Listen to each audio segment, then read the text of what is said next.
जवळ नदी होती। त्या टोपलीतून पाणी आणायचं आहे आणि मला द्यायचं आहे असे सगळ्या शिष्यांना आज्ञा दिली। शिष्याने टोपल्या घेतल्या आपल्या हातात। काही जण म्हणाले, काय सांगतात हे आमचे गुरुजी, आमचे सर काय सांगतात? ह्या बेळाच्या टोपलीमधून पाणी कसं येणार आहे? कसं शक्य आहे? आपण काही जाऊयाच नको, हे निरर्थक आहे। काही शिष्य म्हणाले, गुरु सांगतायत ना, मग आपण जाऊन प्रयत्न तरी करून बघूया। गेले, पायऱ्या उतरून घाट उतरून नदीपर्यंत पोहोचले।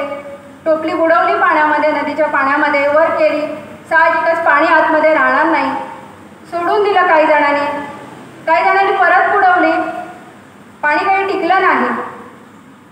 एक शिष्य मात्र त्यांच्यामध्ये असा होता, गुरु आज्ञा प्रमाण मानून तो पाण्यामध्ये टोपली ती बुडवतच राहिला। थोडा वेळ गेला, थोडं पाणी त्याच्यामध्ये टिकायला लागलं। नदीचा घाट म्हणजे 1-2 पायऱ्या चढून येईपर्यंत पाणी टिकायला लागलं। अजून थोडा वेळ गेला, अजून 4 पायऱ्या चढेपर्यंत पाणी टिकायला लागलं। अजून थोडा वेळ जाता जाता दुपार झाली, पायऱ्या चढण्यापर्यंत पाणी टिकायला लागलं। आणि असं करता करता संध्याकाळ झाली। त्यावेळी त्या टोपलीमध्ये बऱ्यापैकी पाणी साठलं।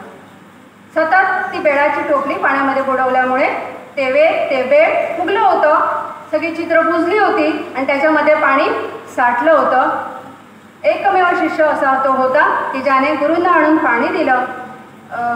व्यासराय खुश झाले आणि त्या शिष्याला त्याने उडुपी येथे श्रीकृष्ण मंदिरामध्ये सेवा करण्यासाठी पाठवले। तो शिष्य आपल्या गुरुग्रहापासून उडुपीला आला। तिथे आपण सगळेजण जाऊन आलो आणि तिथे 8 आश्रम आहेत, ते पाहिले आणि श्रीकृष्णांची पूजा करण्यासाठी, सेवा करण्यासाठी त्याला गुरुंनी पाठवलेलं होतं, म्हणून श्रीकृष्ण मंदिरामध्ये दाखल झाला। परंतु तिथल्या पुरोहितांना त्याची जी जात होती ती हीन वाटली आणि म्हणून त्यांनी त्याला मंदिरामध्ये प्रवेश दिला नाही। पण गुरु आज्ञा होती, कृष्णाची पूजा करायची आहे, सेवा करायची आहे, म्हणून त्या शिष्याने त्या मंदिराच्या मागच्या बाजूला जाऊन कृष्ण सेवा करायला सुरू केली। कृष्णाची पदं आळवायला सुरू केली। काही महिने लोटले, काही वर्ष लोटली आणि एक दिवस असा चमत्कार झाला की तुम्हाला माहीत आहे आपल्याकडची मंदिरं ही सर्वसाधारणपणे मंदिरं ही पूर्वाभिमुख असतात। पण एक दिवस असा घडला की त्या मूर्तीची दिशा बदलली आणि ती मूर्ती पश्चिमाभिमुख झाली। आणि जेव्हा ती मूर्ती पश्चिमाभिमुख झाली तेव्हा त्याच्या पाठीमागची जी भिंत होती ती पडली आणि त्या शिष्याला श्रीकृष्णांचं दर्शन झालं।